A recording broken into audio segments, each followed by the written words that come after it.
Ito pakinggan nyo ha. Hindi siya totoong Pilipino. Kundi siya ay isang spy. Panoorin nyo ito. What if espiya ka ng China? Papahuli ka ba?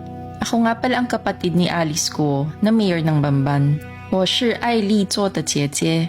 Malamang kilala niyo siya at sa tingin ko ay mas maigi kung magbibigay ako ng linaw kung sino ba talaga siya. At ito ang storya niya. Oo, tama kayo. Hindi talaga siya Filipino. Lumaki kami sa isang maliit na kubo sa Guizhou, China. Ang Guizhou ay isa sa mga pinakamahirap na lugar sa China. Kadalasan, ang triad ang nagpapatakbo ng bayan namin. Kung di mo alam kung ano ang triad, isa itong organized syndicate sa China.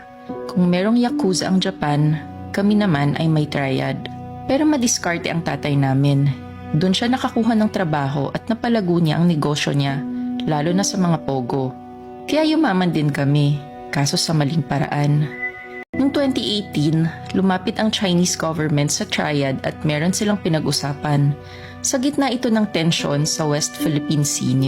Sabi ng gobyerno, what if magtanim tayo ng sleeper cell agent o espiya sa Pilipinas? Pero hindi dapat malaman na ang Chinese government ang nagpadala nito in case mahuli. Dito na papasok ang triad. Aakuin nila ang sala just in case worst comes to worst. Totoo ba ito? At magkabukingan. Kapalit daw nito ay magpapagawa ng isang malaking pogo hub sa bayan na hahawakan ng sleeper agent o spy. Yun.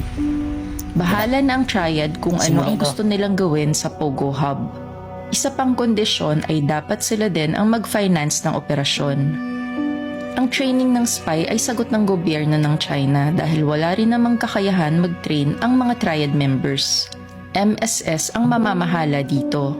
Ang MSS ay ang Chinese counterpart ng CIA sa US. Ewan ko naman sa tatay namin at kami ang vinolunteer. At dito nagsimula ang training namin ni Ate Alice. Sinama ako sa training as a backup just in case may mangyari kay ate. 2 years din kaming nag-training. Ang hirap maging espiya. Pero ang pinaka-challenge namin ay ang mag-aral ng Tagalog. Pansin nyo din sa hearing, may punto si Ate Alice at basic Tagalog words lang ang gamit. Kasi nga Mandarin talaga ang native language namin. Hindi rin okay ang backstory namin ni Ate Alice. Wala masyadong eksplanasyon sa mga nawawalang taon namin bago dumating ng Pilipinas. Sabi nila, wag na daw pansinin masyado. Madali namang mauto ang mga Pilipino. Pera lang ang katapat. Pakinggan nyo to ha. 2020 Pakinggan nyo pinadala itong si part Ate na to. Alice sa Bamban. At dito na nila plinano na maging mayor si ate sa Bamban. Isang maliit lang na munisipyo para di halata ng Philippine government. Nakapag-register din siya as a voter at nakapasa din sa COMELEC checking as a mayor candidate. Akalain mo yun, pera lang talagang katapat. And the rest of the story ay alam nyo na. Nanalo si ate bilang mayor.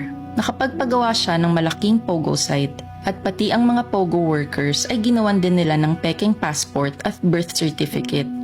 Marami ring natutunan si Ate Alice sa Philippine government, lalo na sa emergency response nila in case may aatake. Lalo na din ang mga plano sa West Philippine Sea. Yun nga lang, na-raid ang pogo site na ito at na-trace kay ate. Magaling din si Ate Alice at nalulusutan niya ang mga tanong. Ang nakakatawa dito, kung sa ibang bansa ito, bitay ang katapat ng espionage. Pero dito sa Pinas, parang circus lang, nakakatawa. Kaya nakikiride na lang din ng Chinese government sa circus na ito. Ginawa ng madramang backstory si ate, na sa farm lumaki at anak ng katulong. Kasi mahilig sa mga gantong storya ang Pilipino. Kita nyo? Damay lahat na Pilipino dito. Ito. Nakakaaliw. At hanggang ngayon ay di pa rin inaaresto si Ate Alice. Kamote talaga ang Pilipinas. Pero kausap ko siya last week.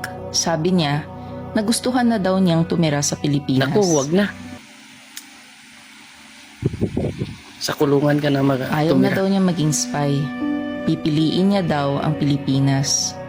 Sabi ko naman, papatayin siya ng triad or ng MSS kung malaman nila ito. Di ko na rin alam kung ano nangyari, kung sinabi niya ba o hindi. Di ko rin alam kung isang propaganda ang sinabi niya sa akin at ito din ang next niyang sasabihin sa media. Ang alam ko lang, ilang araw ko na siyang di nakakausap. Baka napatay na siya ng MSS or triad dahil pinili niya ang Pilipinas. Piliin mo ang Pilipinas.